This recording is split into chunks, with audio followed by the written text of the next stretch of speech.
It happened so quickly, but I had this overwhelming sense of dread.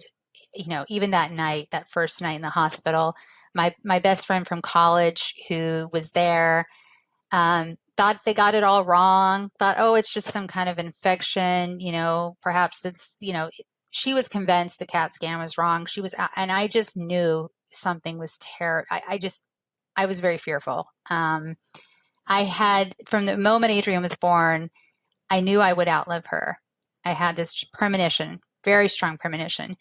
And I just always expected she would be in her 50s and I would be in my 70s. That's what I thought it would be. But I knew that from the moment she was born. And when this happened, I didn't know what it was going to be, but I knew it wasn't going to be good news.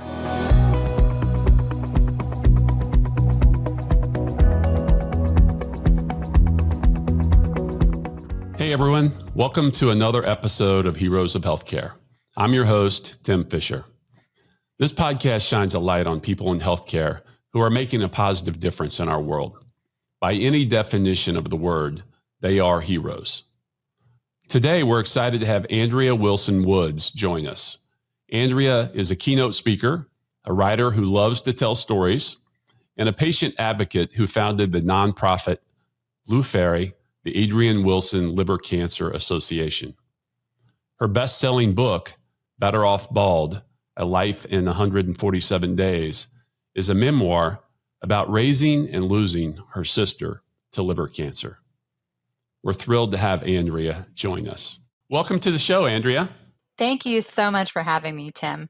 Absolutely. I'm excited to have you as a guest. I think our listeners are going to love to hear your story.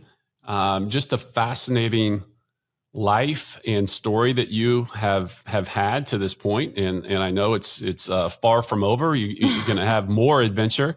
But you've had quite a story. Why don't we start out with the beginning? Like, where did you grow up? And tell me a little bit about your family and just where you grew up. That's a very complex answer. So I'm an Air Force brat. My parents met in the military, and they both eventually got out of the military when I was very young. And then settled into Arkansas, which is where my dad is from. And I have a brother who's 3 years younger. And then our parents divorced when I was 10 and he was 7. And it was a very unhappy childhood. It's one of those, you look back, and I always try to find the good in everything. And I look back and go, no, it was not a positive childhood. And what ended up happening as a result of that divorce is our parents split us. So I went with my mother, my brother went with my dad and stepmother, and my mother and I moved to Birmingham, Alabama. She's from Alabama. And at that point in time, she had really met the love of her life. I had never seen my mother happier. And unfortunately, he died in a car accident very suddenly in the summer of 1985. And my mother and I moved to Alabama, which he was supposed to come with us. And then my mother finds out at the age of, I believe she was 41, she was pregnant. And so she gave birth to my half-sister, Adrienne, in the spring of 1986.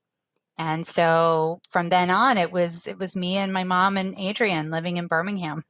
And how old were you at that point? We're 14 years apart. So I was just shy of 14 when Adrienne was born. So it sounds like you did a lot of moving around prior to that. How did that affect your childhood? I hate to pack now, even to this day. Like, even for a trip, I'm the worst. I pack at the very last minute, and I hate to move. We moved a lot when I was really young. And even when my mother and I moved to Birmingham, we stayed in Birmingham, but because I attended a fine arts charter school, it didn't matter where we lived. So I think my mom was just used to that nomad lifestyle. So we moved 4 times in 5 years in the same city, but still moving kind of from apartment to house to apartment. I can't stand to move. I bet. And probably watching your mom too go through, what she went through probably was very difficult, but also a process for you to just understand the world, right? Yeah, I didn't really understand, obviously, until I was much older, the significance of the loss. And it's really shocking that my mother actually had a pretty healthy pregnancy, not just given her age, but just given the sheer amount of drugs that she was putting into her system. She was already an addict at that point in terms of prescription drugs, and she had easy access as a nurse.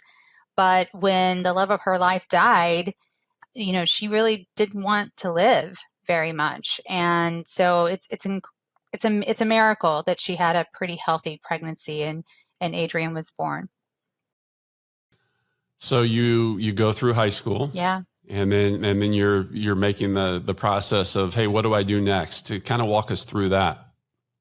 Well, I called myself my mother's housewife in high school because I literally did everything for my mother. I looked after my sister, I cooked, I cleaned, I drove my sister to daycare when she was old enough.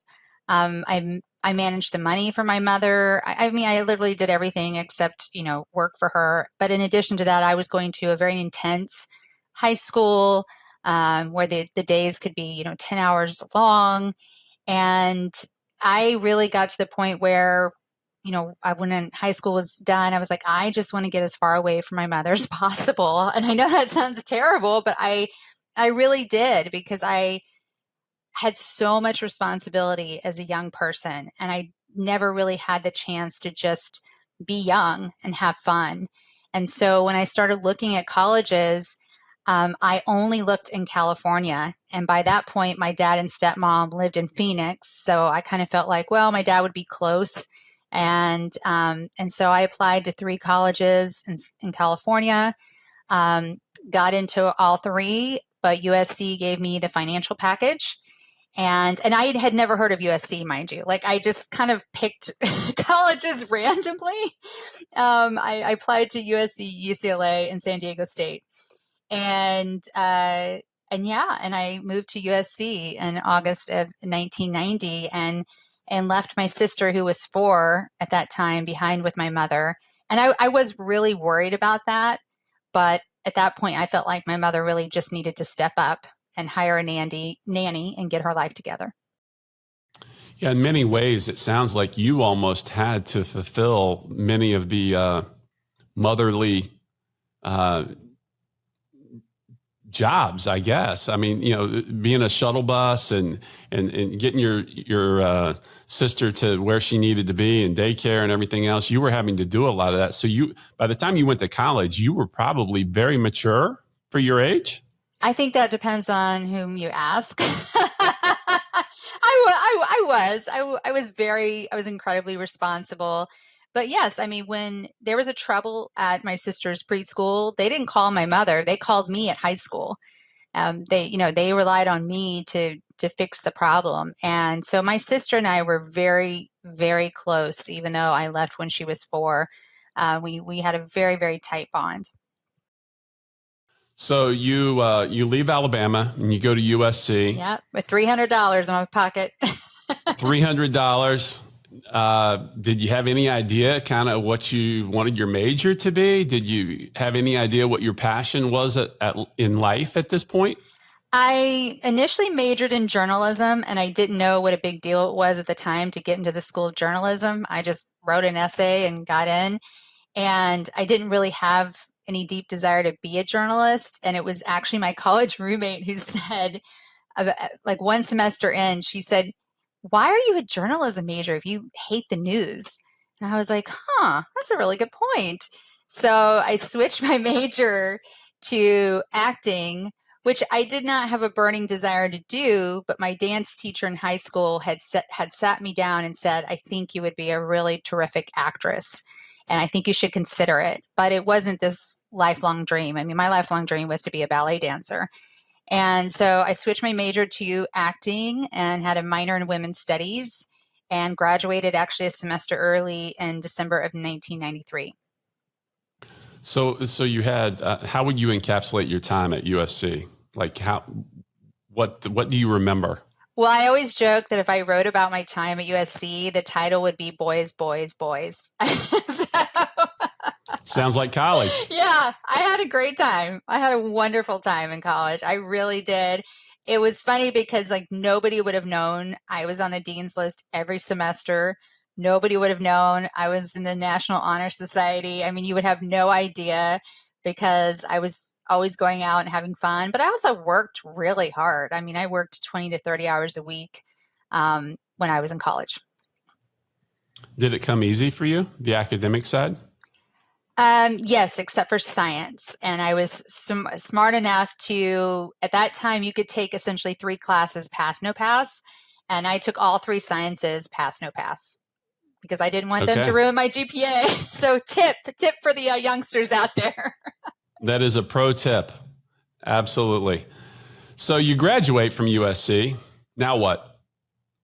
That's a good question. I really didn't know because I graduated a semester early. So I took 6 weeks. I drove around the country. At that point, I knew people all over the place. And obviously went home to visit my mom and my sister. And my mother's life had been sort of slowly falling apart, and I was getting more and more increasingly concerned. And my sister actually came out to visit me in the summer of 1992 for 10 days in Southern California and just fell in love with Los Angeles at 6 years old. But no, I took this trip around the country and um, I don't know. I really had a hard time kind of figuring things out. I mean, 1994 was sort of a lost year for me. I ended up in a really abusive relationship with a drunk, and I didn't understand the connection with him and me being somebody who is an enabler and having that same relationship with my mother. I just didn't understand what codependency meant until a therapist explained it all to me. So unfortunately, I got myself into a kind of messy situation romantically. So when you say you drove around the country, that always intrigues me because I would love to just someday just head out with my Six wife and weeks. drive It around. was great. Like, did you have it planned out or did you just literally take off? I had it planned out because I had specific people I wanted to see. And so I started in LA and I went to Alabama first for Christmas. And then, I mean, the only place I didn't end up going, I went as far north as New Haven. And because I had a friend who was in the Hartford Ballet and another friend who was in grad school at Yale. And so I was supposed to go to Chicago to see my uncle, but they had the worst snowstorm they'd had in a decade. And I literally could not get from Connecticut to Chicago. They had closed the interstate. Mind you, I'm driving a car that's basically only known Southern California, and I had no chains and no snow tires. And that was my first time driving in the snow. It was terrifying. And so I took a little detour to Virginia for a few days, but other than that, the rest of the trip worked out. And it was interesting during that trip, the Northridge earthquake hit LA. And so I had no idea, like if I had two cats, if my cats were okay. I had no idea if my friends were okay. You couldn't get through to anybody. And so I actually missed that earthquake because I wasn't home yet. So you get done with your 6 week road trip, and you've seen the a lot of the country, and then how did you decide what was next after that? I just sort of fell into things. I mean, I got a job working at Knott's Berry Farm where I was dancing on the weekends in a show there at Knott's Berry Farm. Um, I was waitressing. I was kind of just picking up jobs wherever I could. It was um, it was a really chaotic time, and I was very strapped for cash. And yeah, it was really chaotic. So where did you end up? Like how did that evolve? Let's fast forward a little bit and just so when you kind of found your lane or your niche or your career. I didn't. I really didn't. I mean, I didn't. No, I didn't. Graduating early was the best and worst thing that could have happened to me. I graduated early because I couldn't separate myself from my mother. And so for financial aid, they kept taking my mother's income into account, and my mother didn't like filing her taxes. So it was one of those things where I sat down and looked at it and was like, if I don't graduate one semester, I'll end up owing, it was something like $20,000 or $30,000 more. Like, I was like, this is crazy. So I took 20 units in one semester while still working, graduated early, saved myself that extra semester of tuition, but at the same time kind of was lost and really didn't find myself. And Adrienne came out to visit me for what was supposed to be a 2-week Christmas vacation in December of 1994. And that's all it was supposed to be, was 2 weeks. And by that point, my mother had lost her nursing license for shooting up heroin at work. So she finally got caught. She refused to go to treatment, even though it's very common for doctors and nurses to have prescription drug issues. And she was offered treatment. She refused. And at that point, my sister's life had become incredibly chaotic, and my mother was moving her around the country. And so my sister came out to visit me. It should have been a clue when my sister had 2 suitcases coming off the plane, and one suitcase was her clothes and one suitcase was her stuffed animals. So my mother had this planned all along. And the day after Christmas, our mother called and said she didn't want to be a mother anymore, and she wanted me to take Adrienne. And I could tell from my sister's appearance when I picked her up at the airport. I could just tell by everything that she had been really neglected, that things had gotten very bad. And I told my mother at that point, I said, if I take her now, I'm not giving her back. And my mother was like, okay, whatever. I don't think she believed me. And so that's how I ended up getting custody of my sister. And eventually we did go to court. I sued for full legal custody and won. How old were you at this point? I was When she came 22 out? and Adrienne was 8.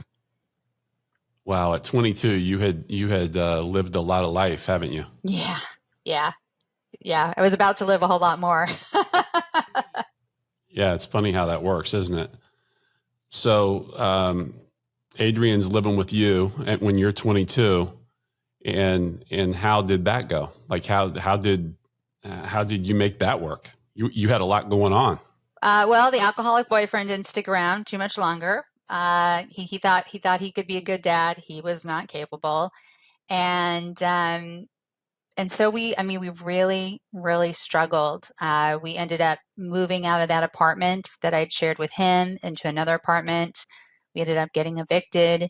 At one point, I had 4 part-time jobs to be on her schedule, because that was the biggest challenge for me. Was I needed to be on her schedule. I didn't have anybody else, so I needed to take her to school every day. I needed to pick her up. And that's kind of how I fell into teaching. I didn't have this deep love for teaching. I actually am a very good teacher, but I ultimately became a teacher to be on her schedule, because that gave me that kind of flexibility.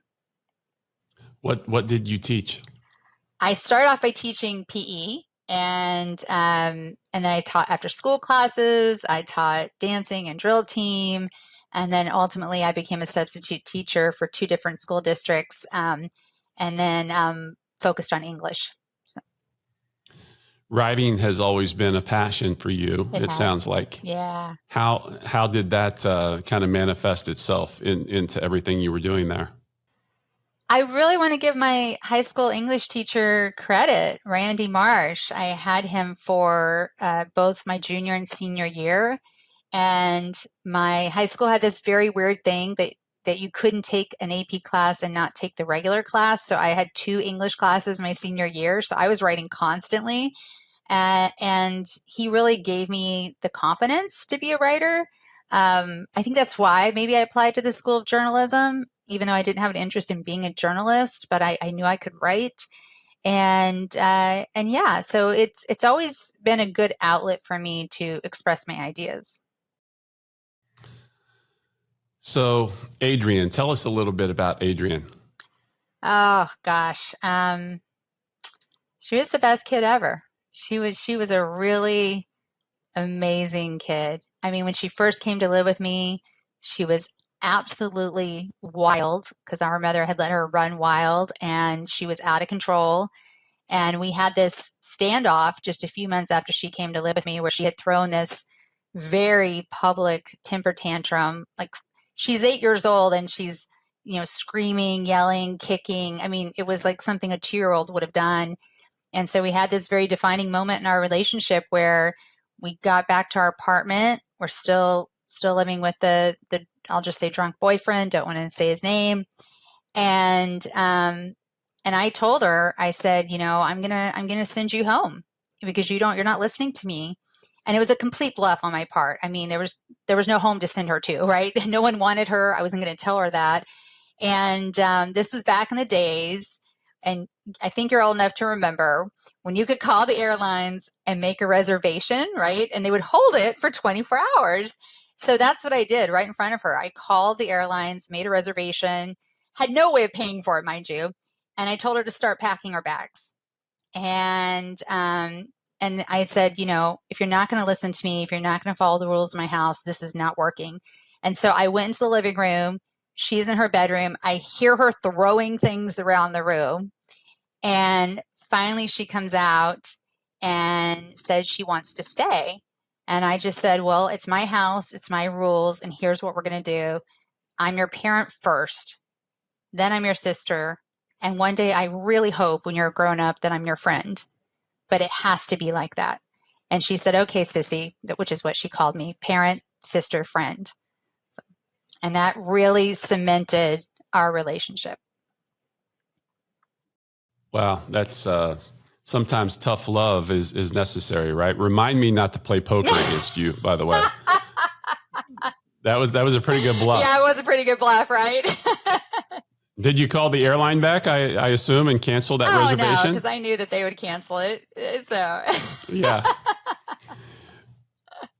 So the bond that you and Adrienne had was different than a normal sister relationship because of everything that you just shared. Oh, absolutely. And I mean, it was very different. In some ways, you were the parent. In other ways, you were still her sister. And the love that you showed her is just amazing. And unfortunately, this story doesn't end there. Tell us kind of what happened after that. So I raised Adrienne all through my 20s and almost lost her in the late 90s. She was severely depressed and she was 12 years old. And I knew she had been struggling in middle school, but I didn't know how much until I came across her diary. And I was kind of just flipping through it randomly and then started reading and panicked. And found a suicide note. And so I got her into counseling immediately. And that was again, she was 12, that was 1998. And about a year and a half of counseling, I said, do you want to keep seeing, and I can say her name, it's okay. Do you want to keep seeing Denise? And she saw Denise every week. And we got so fortunate that we found just the perfect person. Because, most of the time when you're looking for counseling or therapy, it takes a couple of people before you find the right fit. And we found the right fit for Adrienne right away. And so she liked to call Denise her psycho doctor. She's like, yeah, I'll keep seeing my psycho doctor because I can talk to her about things I can't talk to you about. And I said, fair enough. And so she had really turned a corner, and she started high school at Burbank High, and she had fully just accepted who she was and stopped trying to be like other people. And as a result, she just attracted so many different kinds of people. And she, was an amazing student in honors classes, had a 4.0 GPA. She ended up having a wonderful boyfriend, who I was very happy attended the other high school across town. So they didn't see each other every single day. And she was doing incredibly well. And 1 month after her 15th birthday, 3 weeks shy of finishing that first year of high school, I came home from work. At this point, I'm teaching. And I found her curled up on the living room floor in a fetal position, crying, saying she couldn't breathe. And she's clutching her right side. And usually when I walked in the door, she'd be sitting at the kitchen table doing her homework, because that was a rule in our house, homework first. And so to come in and see her like that, and also she just never cried, we immediately went to her pediatrician. He didn't like what he saw. He sent us to the local hospital. There's only one hospital in Burbank. And they did a CAT scan, and it was actually an ER doctor who told us that she had tumors in her liver and lungs. And that same ER doctor said they weren't equipped to handle the situation because they were not a pediatric hospital. So they sent us over the hill to Children's Hospital Los Angeles that night by ambulance. So I tell people, and I think people who've been through something traumatic know this, like your life can change in a second, right? You can get a phone call that your loved one has died in a car accident like my mother did. Well, for us, it was about 6 hours from the time I came home from work to the time we heard that news from the ER doctor. Was about 6 hours, and our lives changed forever. Again, you had been through a lot to that point, but you certainly had never been through anything like this. So what was your mindset as you're trying to digest this, but you're also trying to help her digest everything that's going on at this point? It happened so quickly, but I had this overwhelming sense of dread. Even that night, that first night in the hospital, my best friend from college who was there thought they got it all wrong, thought, oh, it's just some kind of infection, perhaps that's, she was convinced the CAT scan was wrong. And I just knew something was terrible. I was very fearful. I had, from the moment Adrienne was born, I knew I would outlive her. I had this premonition, very strong premonition. And I just always expected she would be in her 50s and I would be in my 70s. That's what I thought it would be. But I knew that from the moment she was born. And when this happened, I didn't know what it was going to be, but I knew it wasn't going to be good news. And perhaps one of the more fortunate things that happened is because of her age and because of that CAT scan, they moved very fast. She had a biopsy within 2 days, and the biopsy confirmed she had stage 4 hepatocellular carcinoma, also known as HCC, or primary liver cancer, and it had it spread to her lungs. And in less than a week, she started her first round of chemotherapy. Hmm. So at this point, what are the options for her? Like, are you making decisions on her treatment, and are you having to collaborate with her on, hey, what are the next steps here? Oh, yes, absolutely. I mean, really, there were no options in 2001. And I think if we had a different pediatric oncologist who had been able to say that, but this pediatric oncologist could not say that. His way of saying it was he told us this would be a good time to take a trip to Hawaii. That was what he said. He was speaking in euphemisms the whole time, and it was just maddening. And and so looking back, again, hindsight's 2020. I know what he was really trying to say. And so they were going to do this chemotherapy. Now I know there was no proof of efficacy, but they were going to throw everything they could at her because otherwise she was actually quite healthy. Her liver was not cirrhotic. So they knew her immune system could withstand a lot. But one of the things that came up right away was she found out that one of the drugs would cause hearing loss, and she lost her mind. She absolutely lost her mind. And she was a budding musician. Music was her life. And she just said to me, to the oncologist, to anybody who would listen, I'd rather be dead than deaf. And so we made a promise to her that if there was any signs of hearing loss, we would stop that particular drug. And the one thing this pediatric oncologist did that I give him credit for, because we did eventually fire him, was he had her sign her chemotherapy permission slip. And she knew, of course, that her signature didn't mean anything. It was my signature that mattered, but it gave her a sense of power. And sure enough, within 2 rounds of chemotherapy, she showed signs of hearing loss, and she said, I'm done. Find another drug. I'm done. I'm not going to do that one again. And she's 15 at this point. She had a very old soul. Yeah, I bet.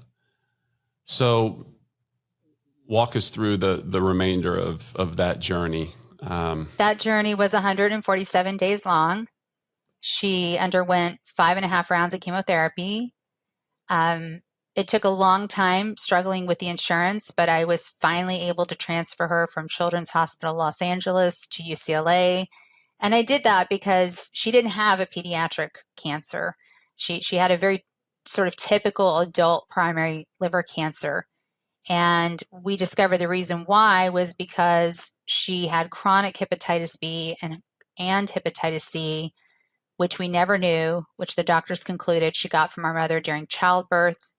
Um, our mother also gave her injections after I left that Adrienne remembered. So it could have been from dirty needles. We're not sure. But chronic hepatitis B and hepatitis C can lead to liver cancer. Not in most cases, but they are definitely underlying causes. So she lived her whole life with these two viruses in her body and didn't know. And it was really rough. I mean, she spent the whole summer fighting cancer. She also created a bucket list. And again, in retrospect, I can call it a bucket list. In the moment, I could not acknowledge that's what she was doing, but that is what she was doing. And she was really determined to live whatever life she had left as much as she fully and possibly could, you know. So when her immune system was good, we went out, we did things. She met her favorite musician, Dave Navarro of Jane's Addiction, twice, once on the Tonight Show and then once in a Make-A-Wish private day that she got. She would be so thrilled that Jane's Addiction has reunited now and they're on tour. She would be delighted. Yeah, we did all kinds of things. Every time she felt good enough, we went out and did something. We went to the ballet. We went to medieval times, which was something she'd always wanted to do. And then she wanted to go back to school. And that was really challenging too, because at that point I had stopped teaching, and she couldn't go to school in person because of her immune system. And I actually had to go up against my former employer and challenge them and get her the hours and support she needed, because I could teach her history and English and get all the materials from the district, but I was not able to teach her. I think she was in algebra 2 at that point, and I forget computer science. You know, I don't. My left side of my brain doesn't work that well, except for editing, and and so she went back to school in September at home, and it was very important to her. And so she would spend 8 or 9 hours a day in school at home, doing everything, doing all of the assignments, keeping up with all the other kids. I would be turning them in. And, I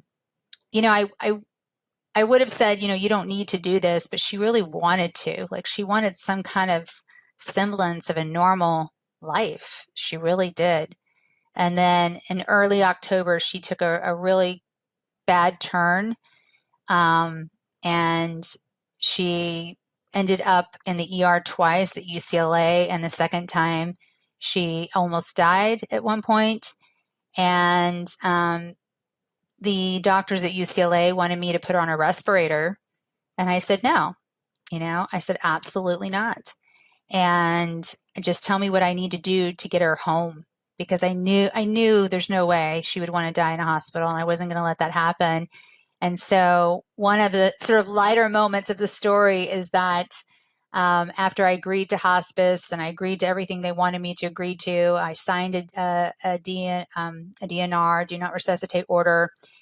The nurses came in and to put a catheter in her to take her home. Now, at this point, she has been out for 36 plus hours and not awake at all, not responding. She still had a heartbeat. She was still breathing on her own, but only taking about 4 breaths per minute. As soon as those nurses tried to put a catheter in her, she woke right up. And she was like, Sissy, make them stop, and she pushed them away, and she grabbed her IV pole, would not let me help her, went to the bathroom, came back, got back in bed. And at this point, the doors open, and in come the doctors and because it was just me and the nurses before, and everybody comes in, and everybody is crying. Everybody. And the doctor that wanted me to put her on the respirator, I'll never forget, was silently weeping. And she looked around the room and she was like, I don't know what all the fuss is about. I was just dreaming. And she did not remember what happened, but took her home, still rode an ambulance, filled her in on all the details of what she had missed over the last 36 hours. And I'm really grateful for that. And now I'm going to get teary-eyed, but I got her home the morning of October 7th, and she died the evening of October 9th, so 2.5 days later. But she died at home. She died in her bed, not hooked up to any machines other than oxygen. And, she was surrounded by people who loved her. And I think everybody, I don't know anyone who wants to die in a hospital, and I think we all want a good death. And so I feel like I was able to give her that. But I had to fight really, really hard to make it happen. I can't even imagine going through something like that. But you've had over 20 years now, I guess, to look back on that. And a lot of our listeners are in healthcare. Can you share a story or two of a healthcare provider who made an impact on you in a positive way as you were advocating for your sister? Yes. So two stand out right away. We were very fortunate that one of the first nurses we had, oncology nurses, when she was admitted to Children's Hospital, had been through this with her own sister. Her sister had survived leukemia. It was why she became an oncology nurse. And, it's really interesting when your child's in the hospital for something as serious as cancer. They don't discharge your child until they are sure you as the parent are capable of taking care of them at home. So we actually stayed through Memorial Day weekend so we could make sure that I was capable of giving the injection she needed, cleaning her central line, all these sort of daily things you have to do. But this nurse came in and sat down and said, Andrea, there's a lot more you need to do to make sure she doesn't get sick. And none of it's in those booklets. And I'm going to tell you everything it is. And I'm scribbling notes like crazy. And she told me everything we needed to do to make sure our house was safe for Adrienne.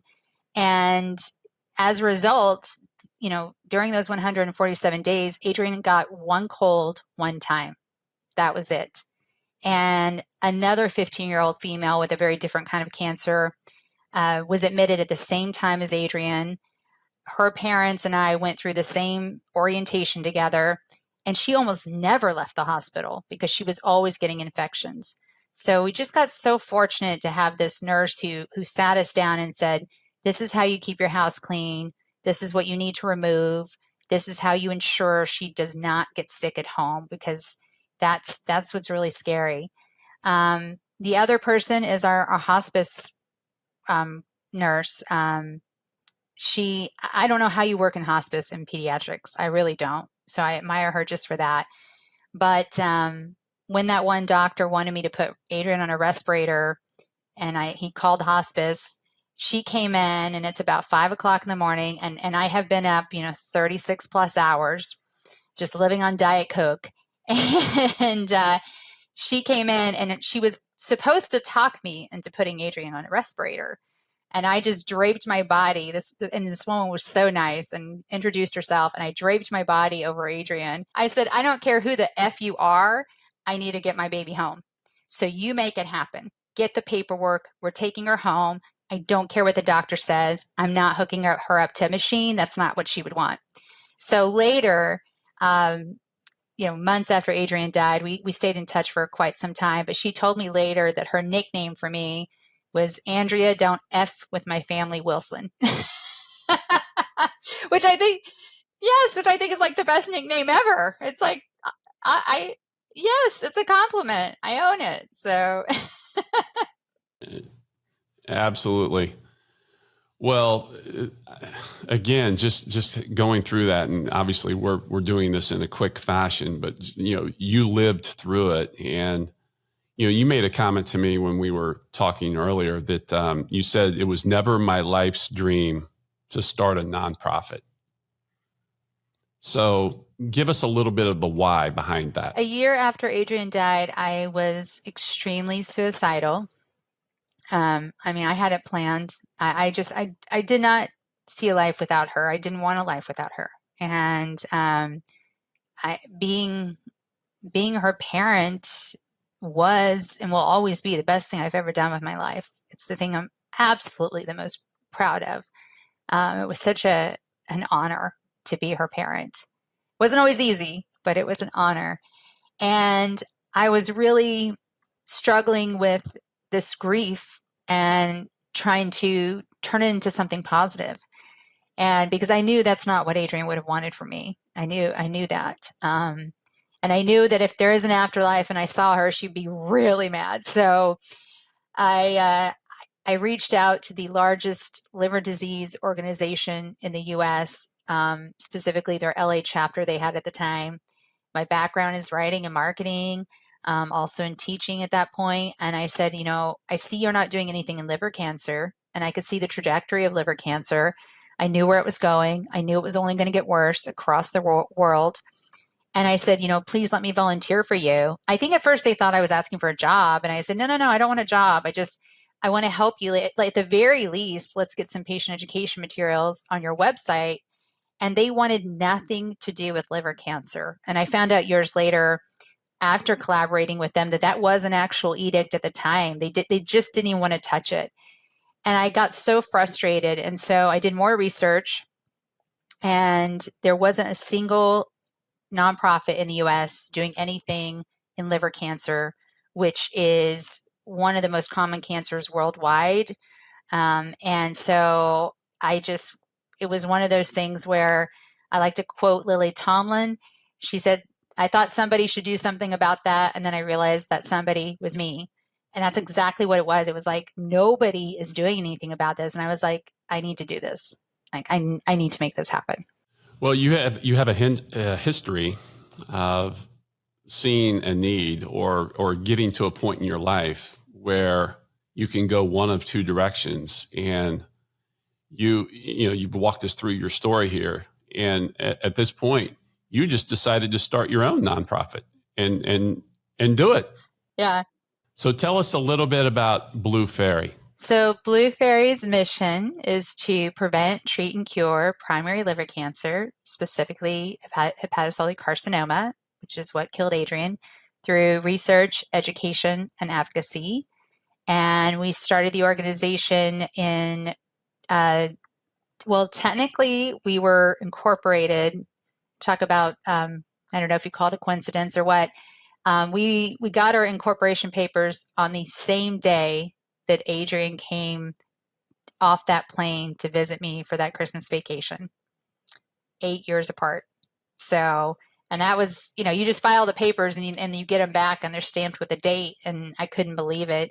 So we were founded in late 2002 and really got things off the ground in 2003. And yeah, we're the only nonprofit in the US specifically focused narrowly on what is a very common type of liver cancer, and one of the only cancers in the US that's on the rise. You also decided to write a book. I did. I'll be honest, my wife grabbed the book before I have had a chance to read it. And my wife is reading your book, but she says it's unbelievable. And tell our listeners about the book that you wrote, and I will highly recommend it. I knew I always wanted to write my story, like me and Adrienne. I knew I wanted to write that story, and even started outlining it when she was quite young. But obviously the story took a very different turn and became about something very different. So the title of the book is Better Off Bald, A Life in 147 Days. And it chronicles in real time that 147-day journey with Adrienne. So the chapters are written like days. And I did that because I kept a medical diary during her entire diagnosis. But Adrienne was a writer too. And she had started a journal before she got sick and continued it while she was sick. And so by day 3, you see the chapters open with her point of view of things. And I think that's really important to see. And so there's this point that maybe your wife hasn't gotten to yet, where after her 4th round of chemotherapy, Adrienne knew at that point she was dying, and she knew. And I didn't read her journal at the time at all. I wasn't allowed to. And so, but I thought after that 4th round of chemotherapy, because everything had gone so smoothly, like absolutely, we were shocked at how there wasn't a single hiccup the entire time. It was incredible. And I thought for sure, and she wasn't in any pain anymore. And I thought for sure, wow, like she's got to be getting better because she's not in pain, and it's not It's not like she was on pain meds. And, but she knew she was getting worse. Like she could feel it in her body that she was getting worse. And so you really see this journey that we go on together, and how at that point, we're going in different directions. And I know, I don't think that she very much protected me. Like she really did not want me to know that she knew she was dying. It's just an incredible story, and I really appreciate you being on the show and telling your story and telling Adrienne's story as well, because she was an incredible human being, and obviously cared deeply for you. You were taking care of her, but she was also watching out for big sis. Yeah. And I'm just amazed. Life is hard sometimes, and we all know that, but sometimes you get into a point in your life where things are good, and you almost feel like it's kind of boring. And that's actually a good thing because you get to there's times in your life where things are not boring, and we learn to appreciate the good. So I just, all the way through your story, I don't think life was ever easy for you.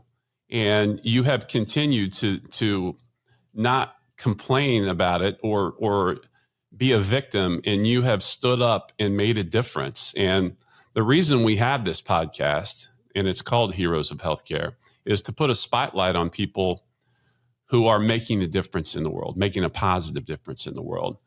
And I just want to thank you for taking several situations in your life and turning them into positives. And you're making a difference in helping people who are going through something like your sister did and like you did. And that's what this podcast is all about. So we're honored to have you on it and to tell your story.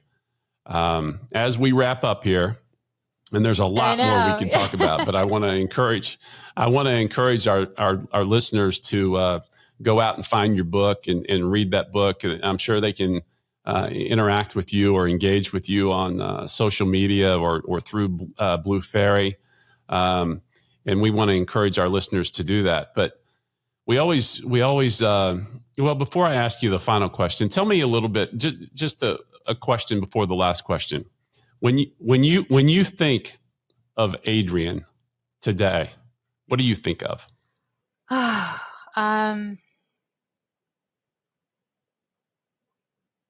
She was my North Star. She was, and she still is in many ways. She's my North Star. She's kind of my guiding light. She really is. Well, thank you so much for telling your story, and it's just an incredible story. So as we do wrap up today, we always finish with the same question of all our guests. All of us have heroes, and when I ask you this, it's not specific in healthcare, obviously. But who is your hero? Well, I don't think it'll come as a surprise to your listeners, but my hero is Adrienne. My hero is my sister, because I don't know a single adult who would have handled that diagnosis with as much courage and dignity and grace, and maybe most importantly, humor. She found humor right up till the end. Well, Adrienne is not with us today, but she is still inspiring people, and you are as well. And she was very fortunate to have you as a big sis. And we're just very appreciative of your time today. So thank you so much for joining us. Thank you for having me, Tim. It's been my pleasure.